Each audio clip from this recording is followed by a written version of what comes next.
Assalamualaikum warahmatullahi wabarakatuh.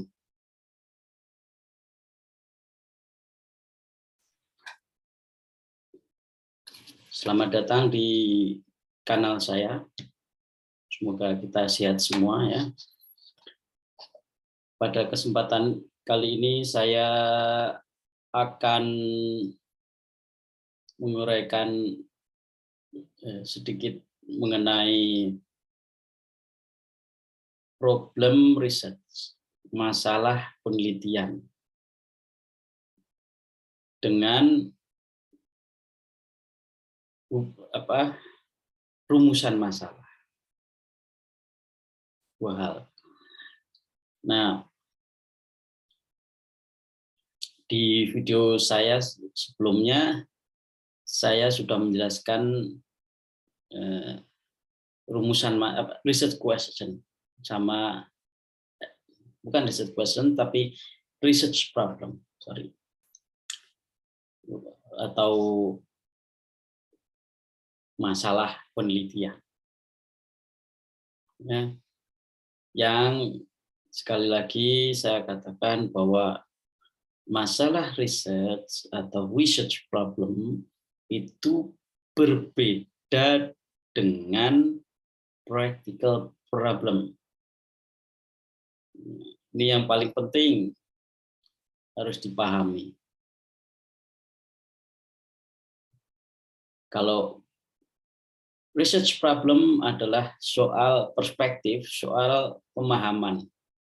Jadi bagaimana kita memahami persoalan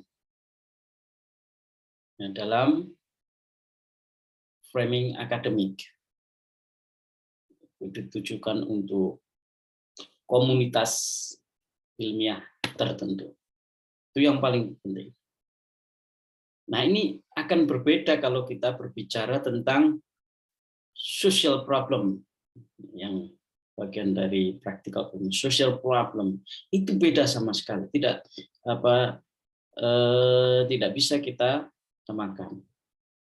Meskipun bukan berarti seorang peneliti tidak peduli dengan masalah sosial, bukan masalah itu ada porsinya. Ya. Tetapi kita harus jeli bahwa ada perbedaan di situ.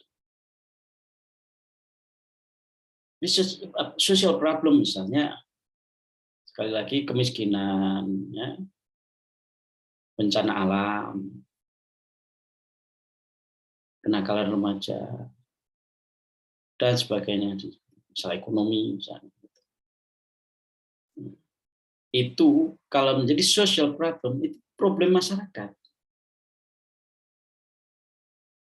Nah, di sini ada yang selama ini ingin memahami problem riset itu adalah riset itu diperlukan karena ada problem di masyarakat. Nah, ini di video saya sebelumnya saya tegaskan bukan begitu. Kita meneliti terutama bukan karena di masyarakat ada problem itu.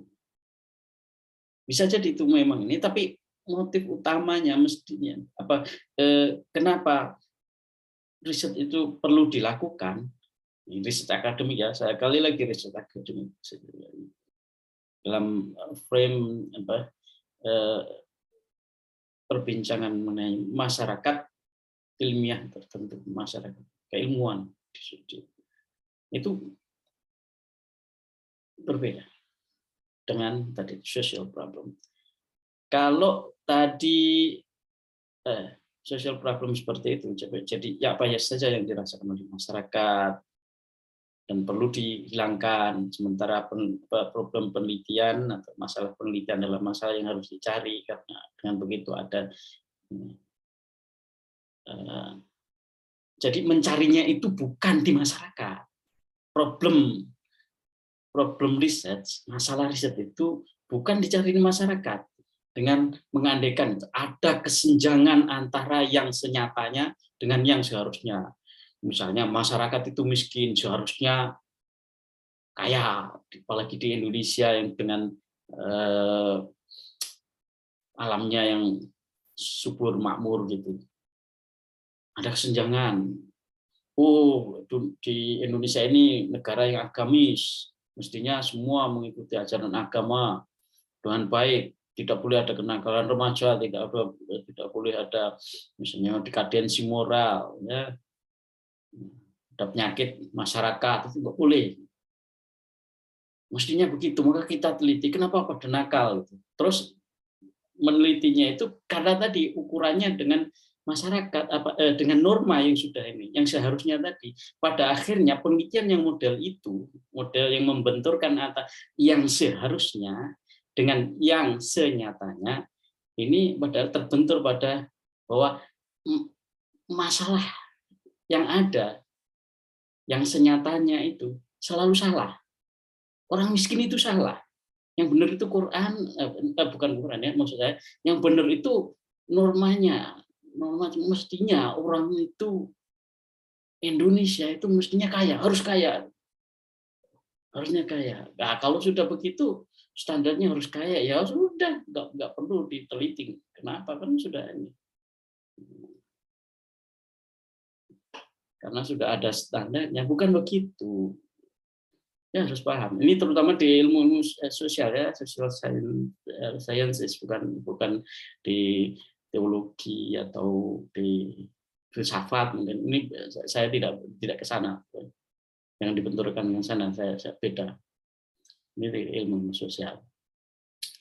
Jadi kalau masyarakat harus kaya, ya tidak bisa begitu. Sebagai seorang sarjana itu justru kenapa kok?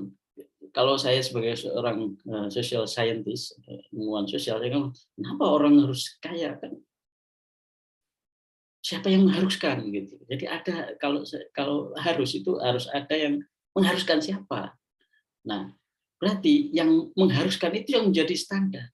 Sementara di dalam penelitian itu ingin menjelaskan kompleksitas, kerumitan yang terjadi di dalam sebuah fenomena.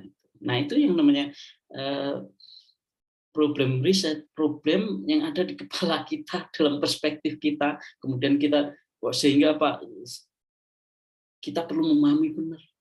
Bukan harus kalau harus itu kan sudah ada pemahamannya yang apapun harus dikembalikan kepada yang seharusnya. Itu kalau yang penelitian yang normatif itu. Ya beda ya, ini bukan yang normatif. Ya ada penelitian yang melakukan penelitian normatif itu ada, misalnya, tetapi bukan itu yang sedang saya bicara. Saya berbicara pada social science, ilmu sosial yang ingin melihat kompleksitas itu, menjelaskan bagaimana, mengapa, ya, bagaimana bisa terjadi. Kalau miskin ya kenapa terjadi kemiskinan, kenapa terjadi dekadensi moral gitu. Bukan bagaimana seharusnya mengatasi dekadensi moral. Kembali kita kepada ajaran agama, ajaran Pancasila, ajaran ini dan itu. Nah, itu yang normatif. Kita kalau sudah begitu ya itu fungsi kita hanya norma apa yang terjadi itu kita kembalikan saja kepada norma-norma itu, selesai gitu pada akhirnya. Tapi itu terlalu simplistik cara berpikir seperti itu. Nah ini ya research problem. Nah, sekarang rumusan masalah atau biasa disebut research question. Research question itu sudah ada sebenarnya kita mulai dari topik itu sendiri. Topik kemarin yang di video sebelumnya saya sudah jelaskan mengenai topik itu. Topik ya apa yang akan kita kerjakan. Kita menemukan kan kita atau dengan kata lain fokus kita apa, kasusnya apa, itu masuk ke dalam wilayah topik itu. Topik itu apa yang kita kerjakan, ya, apa yang kita teliti, apa yang kita teliti itu melahirkan pertanyaan yang lebih spesifik karena topik itu sendiri ya. Kan topik tadi yang besar yang sudah saya jelaskan besar, kemudian kita kerucutkan yang general menjadi spesifik, general menjadi spesifik. Nah, yang spesifik itu kita pun melontarkan pertanyaan tentang itu. Nah, itu namanya rumusan masalah. Jadi rumusan masalah itu mestinya ya berkaitan dengan topik itu. Topik itu kita punya pertanyaan apa? Nah, relevansinya itu selalu diskusi, relevansi atau signifikansi kalau saya boleh lebih begitu adalah perbincangan akademis. Kalau tidak dikaitkan dengan perbincangan akademis di bidang tertentu, ya loss kita. Pada akhirnya menjadi tidak jelas arahnya. Framingnya harus itu akademis. Misalnya topiknya apa ya? Katakanlah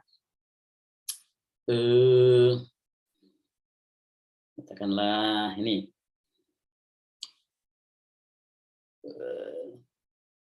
kenakalan remaja dan media baru.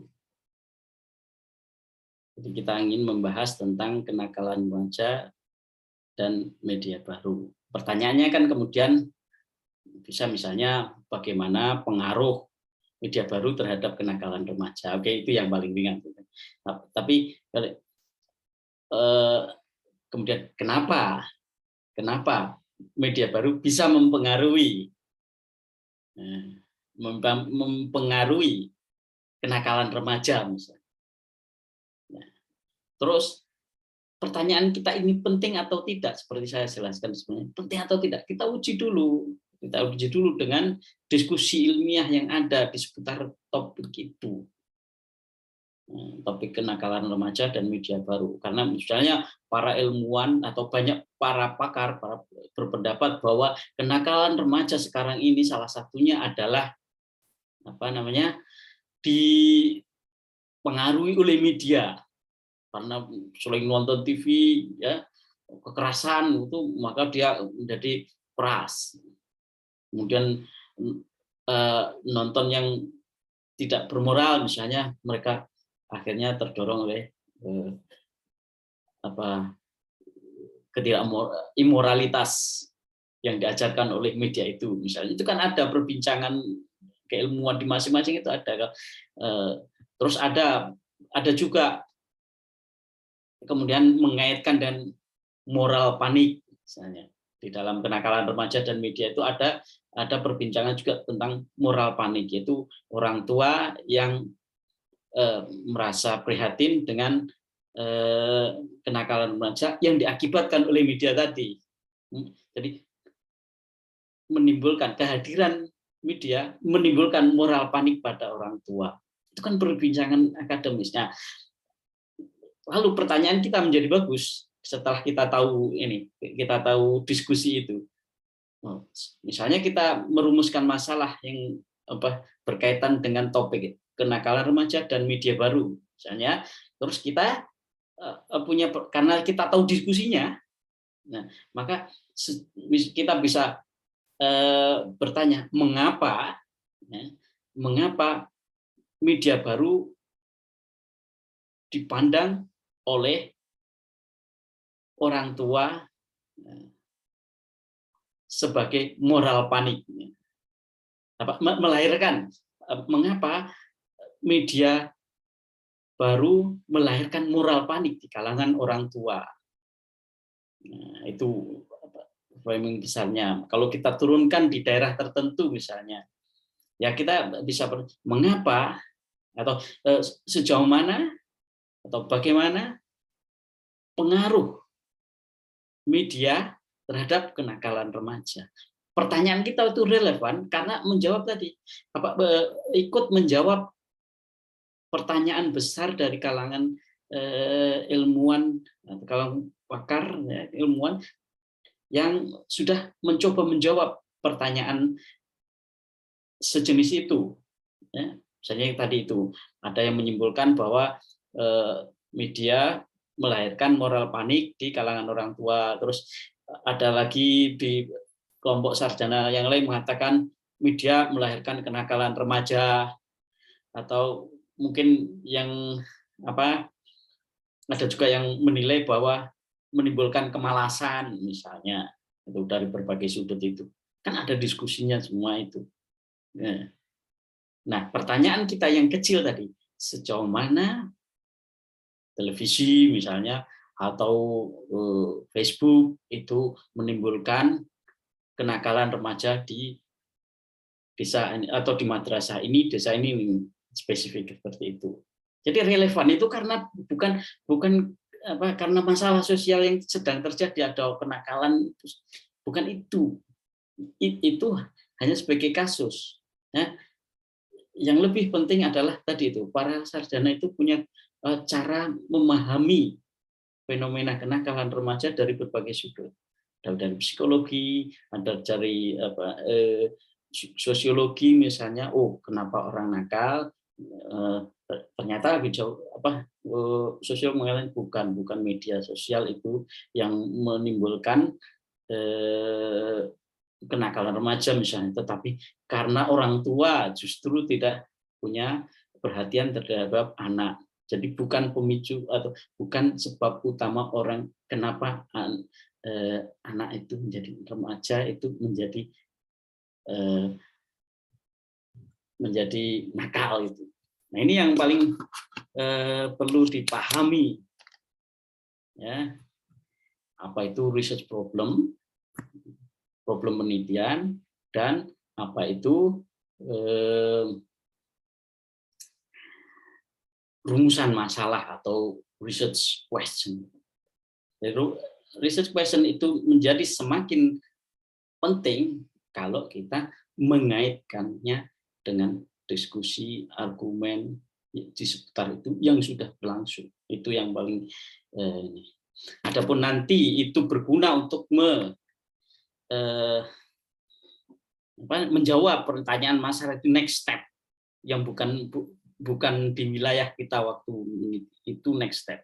Hasil dari penelitian kita kalau sudah dibaca dan kemudian dilaksanakan oleh atau melalui kebijakan penguasa, melalui departemen tertentu, kemudian misalnya Menteri Agama memanfaatkan temuan perbincangan akademis mengenai terorisme, kemudian Kementerian Pertahanan atau sejenisnya melaksanakan atau mengambil kesimpulan penting, temuan penting di dalam penelitian itu sudah bukan kuasa kita sebagai seorang peneliti atau sarjana. Sudah itu harus ada konektornya yang menghubungkan antara pikiran ide gagasan para sarjana dengan para pengambil kebijakan itu. Dan itu namanya sumbangan sosialnya ya ada di situ, tapi kita tidak langsung gitu. Nah, bukan berarti kita tidak tidak peduli dengan masyarakat, bukan itu salah paham kalau seperti itu. Jadi, dan jangan lupa menyegarkan otak, mencerdaskan bangsa itu juga misi penting di dalam keilmuan, dalam dunia keilmuan. Dan hanya dengan begitu kemudian langkah yang dilakukan oleh manusia atau pengambil kebijakan dan juga masyarakat dengan memanfaatkan temuan dari berbagai bidang keilmuan itu baru bisa ada. Sekali lagi kita kembali pada ini ya, kepada rumusan masalah. Rumusan masalah itu ya pertanyaan apa saja yang relevan, yang signifikan dikemukakan seputar topik itu apapun. Nah, tentu saja kalau derajatnya itu beda-beda kekuatan ininya. Pertama kalau biasanya ya tingkat sarjana yang ini harusnya antara how and why itu penting. Tapi bagi sejarawan juga when, ketika menentukan momen sejarah tentu itu kapan terjadinya misalnya runtuhnya Majapahit, terus apa namanya, bukan itu pertanyaan yang sangat historis kapan, karena dia terkait dengan, tapi juga bisa dikatakan kenapa pada masa itu, kenapa lagi, itu yang paling penting. Jadi kita ajukan dulu pertanyaan rumusan masalah itu kita kemukakan dulu banyak gitu, kita list sekali lagi, kita list, kemudian kita uji satu persatu pertanyaan itu. Kalau nggak bisa 100 ya oke lah, dari pertanyaan 5 gitu, terus kita sisir mana yang paling penting ini, yang relevan dengan diskusi kesarjanaan di kalangan ilmuwan mengenai topik itu. Ya, baru itu namanya pertanyaan yang sangat sangat kuat, strong research question. Gitu. Kalau asal gitu, ya asal, ya tentu saja nggak ada kekuatannya kalau asal saja, karena tidak dihubungkan dengan diskusi keilmuan gitu. Baik, sampai di sini. Terima kasih. Assalamualaikum warahmatullahi wabarakatuh.